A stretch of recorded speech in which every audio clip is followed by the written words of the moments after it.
목숨도 역시 떠나 있다고 하신 것과 같이 부처님은 능히 유와 무를 진멸시킨다.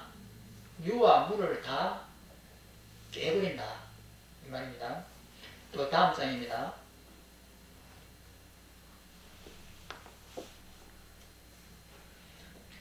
읽어보겠습니다.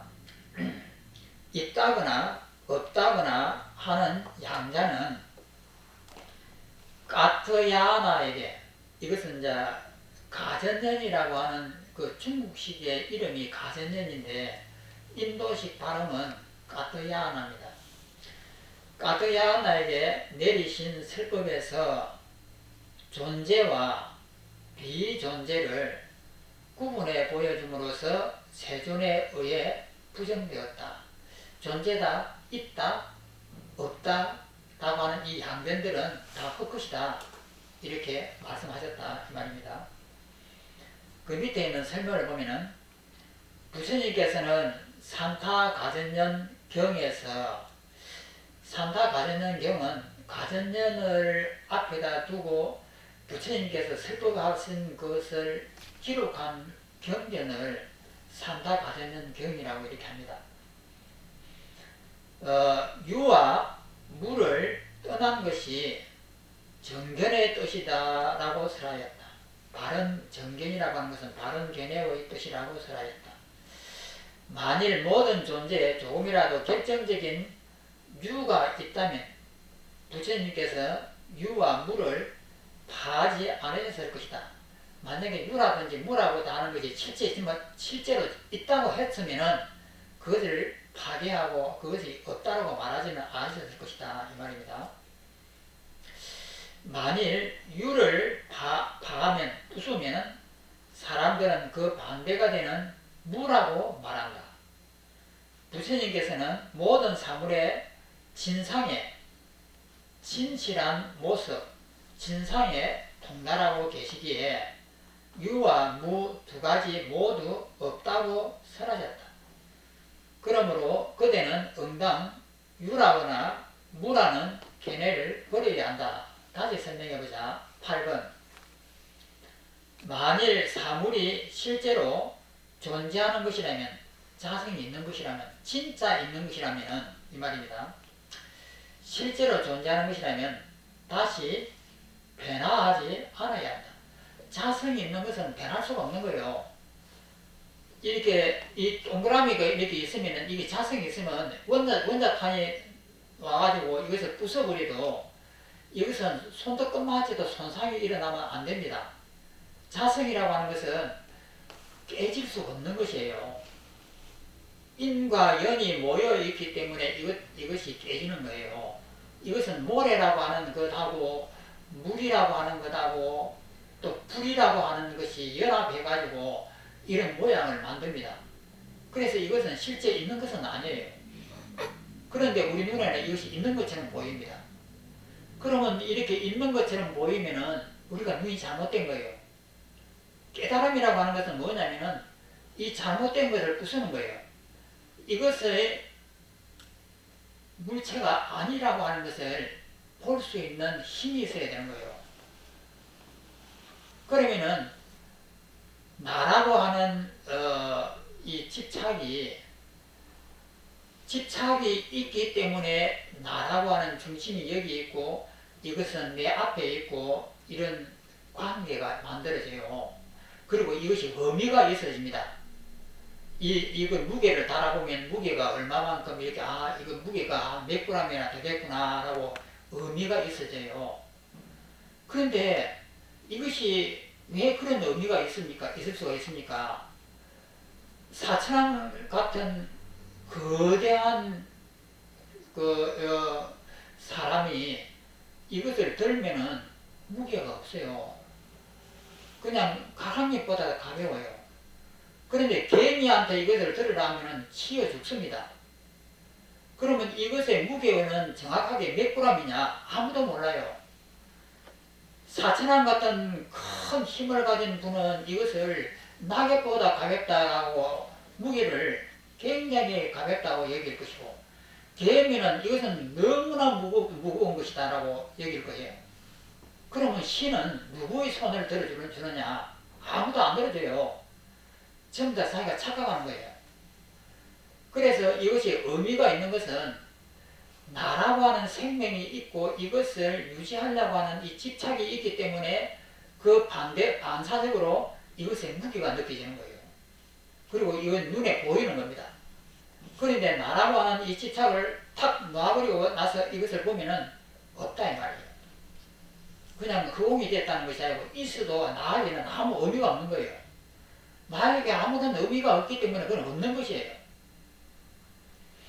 그래서 부처님께서 이런 가르침을 우리한테 내리시는 것은 이 바깥에 있는 모든 물질, 무겁다, 가볍다, 있다, 없다 하는 이것들은 실제하는 것은 아니다. 실제하는 것이 아닌데 왜 그것이 실제한다고 집착을 하고 그렇게 괴로워하느냐. 이것이거든요. 그러면 우리는 이것이 실제하지 않는 것다라고 하는 것을 정확하게 눈으로 볼 수 있는 힘이 있어야 됩니다. 그것을 보고 나면은 집착을 하지 않는 거예요. 집착을 하지 않기 때문에 이 고통에서 벗어나 버리는 거예요. 그래서 이것을 깨달음이라고 이렇게 합니다. 그러면은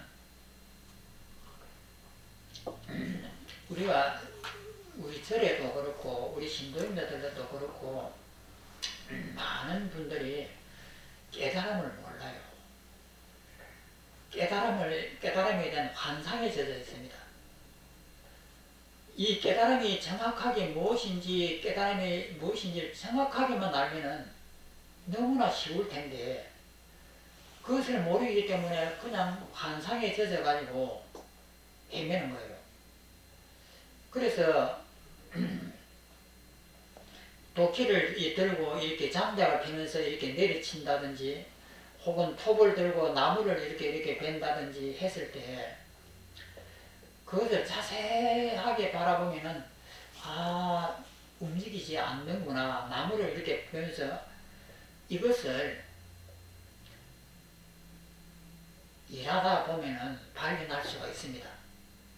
그런데 발견하고도 무시해버려요. 이것이 얼마나 귀중한 것인지를 몰라요. 우리가 어쩌다 보면은 도끼질을 하다 보면 어떤 때 보면 도끼가 팔이 안 움직이구나 볼 수도 있습니다. 너무나 하찮은 것이기 때문에. 그런데 대부분의 사람 99.9%는 이 의미의 중요성을 몰라요. 그러면 무슨 말씀을 드리려고 하느냐면 대단한 것이 아니다 이 말이에요. 너무나 하찮은 것이다 이 말이에요. 그 하찮은 것을 소중하게 여길 수 있는 지혜가 있어야 되는 거예요. 지혜가 있는 사람들만이 그 아무것도 아닌 이 단순한 이 없네 하는 이것이 얼마나 귀중한 것인지 알 수 있는 거예요. 그것이 귀중하다는 것을 아는 것은 엄청난 결과를 만들어냅니다. 우리가 죽음이 없구나라고 하는 것을 생각하면 알 수가 있습니다. 그것을 써먹는 사람은 드물어요. 그러니까 죽음이 없다라고 하는 것을 우리가 생각을 해보면 알 수가 있죠. 우리 조상님들도 다 돌아가시고 전부 다 땅에 묻혀있었는데 다 지금 흙이 되어가고 다 사라지고 맞아. 원래 오감이 없어. 대부분 이렇게 이야기를 합니다. 그런데 이 소중함을 몰라요. 그래서 우리가 일상생활 속에서 깨달음이라고 하는 것은 너무나 단순하고 간단한 것들이에요. 그런데 그 단순하고 간단한 것을 왜 발견하지 못하느냐? 깨달음은 뭔가 대단한 것이라고 착각을 하기 때문에 그래요.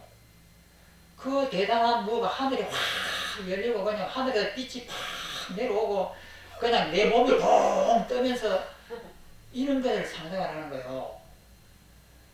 그러니까 그런 것이 오기를 합수고대하고 수행을 하고 몸을 갖다가 부수면서도 수행을 이렇게 하고 있다 이 말이에요.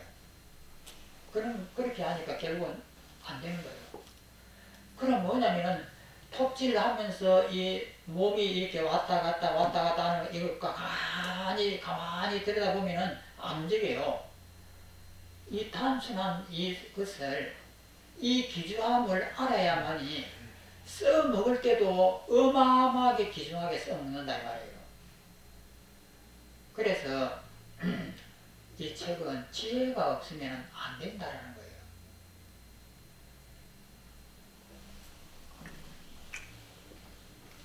또 보겠습니다. 8번 8번 했습니까? 8번 만일 사물이 실제로 존재하는 것이라면, 이 자성이 있는 것이라면 다시 변화하지 않아야 하리라. 만일 자성이 달라지는 모습을 띈다면 이것은 결코 옳지 못하다. 넘어갑니다. 만일 유가, 이 섬이 근본적으로 존재한다고 하면은, 있는 것이 정말 있다고 하면은, 그것 유의 무는, 유가 깨져버려갖고 없어지는 것은 존재하지 않으리라. 만약에 있는 것이 진짜 있다고 하면은 그것은 영원하게 있어야 돼요. 없어질 수가 없는 거예요. 또 왜냐하면 근본이 변화한다는 것은 결코 성립하지 않기 때문이다. 그게 변화하는 것은, 부서지고 변화하는 것은 가짜들이다 이 말이에요. 또 밑에 있는 설명, 만일 모든 존재가 확고하게 자성을 갖고 있다면 끝내 변화해서는 안 된다. 왜 그런가? 만일 확고하게 그 자성을 갖고 있다면 앞에서 순금의 예를 들었듯이 그것이 달라지는 모습을 띄어서는 안 되기 때문이다. 그러나 지금 눈앞에서 모든 존재가 달라지고 있음을 보기에 그 확고한 상이 없음을 알지어다. 전부 다 허상이다 이 말이에요. 다시 설명해보자. 9번 만일 사물이 실제로 존재한다면 어떻게 변화할 수 있겠는가? 진짜 있는 것은 변화할 수가 없습니다. 진짜 있는 것은 변하지 않죠. 어떻게 변화할 수 있겠는가? 만일 사물이 실제하지 않는다면 어떻게 변할 수 있겠는가? 반대로 만일 사물이 없다고 하면은 없는 것이 어떻게 변합니까? 진짜 있는 것은 다른 것으로 바뀌지 않으니까 변할 수가 없고, 그러면 반대로 그럼 없으면 어떠냐? 없는 게 또 어떻게 변합니까? 있어도 변할 수 없고 없어도 변할 수 없는 거예요. 그럼 우리 눈에는 왜 이렇게 변화하는 것이 보이느냐? 전부 다 허상이다 이 말이에요.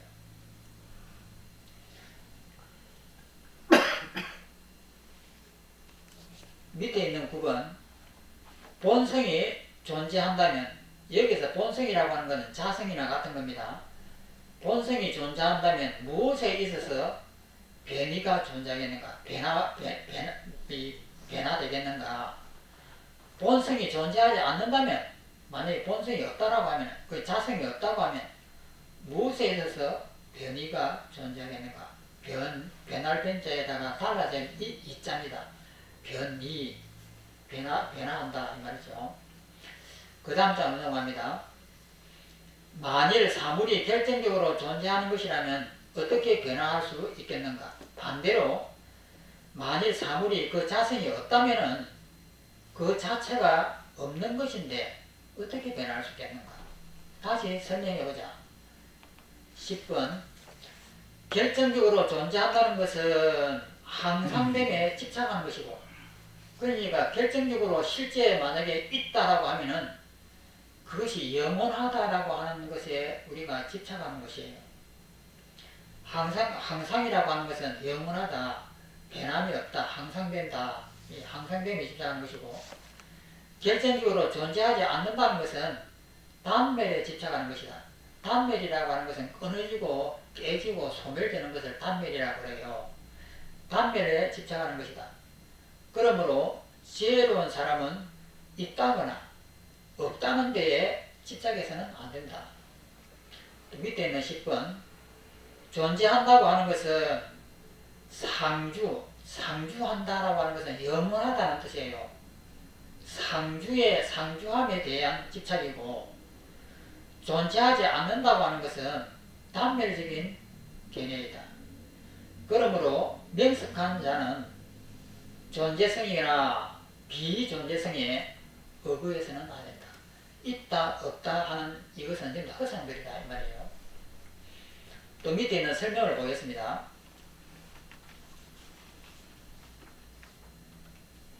만일 사물이 결정적으로 존재하여 그 존재하는 형상이 있다면 끝내 형상이 없어지는 상태로 되지 않는데 이것이 바로 상주한다는 것이다. 상주하는 것은 영원한 것은 변할 수가 없죠. 또 왜 그런가? 예를 들어 과거, 미래, 현재의 상세가 있다고 주장하는 경우와 같다.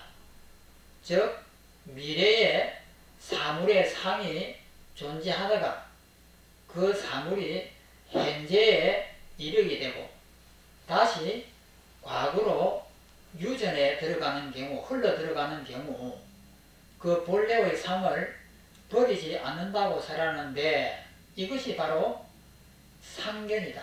항상 있다는 견해다. 그러니까 우주가 태어나기 이전부터 이 상이 있었습니다. 그리고 이 상이 현재에도 이대로 있고 또 이 우주가 끝나더라도 이것은 그대로 있는 것, 이것을 상견이라고 해요. 항상 있다는 견해예요. 또 이러면 또 원인 중에 미리 결과가 존재한다. 인중유가라고 하는 것인데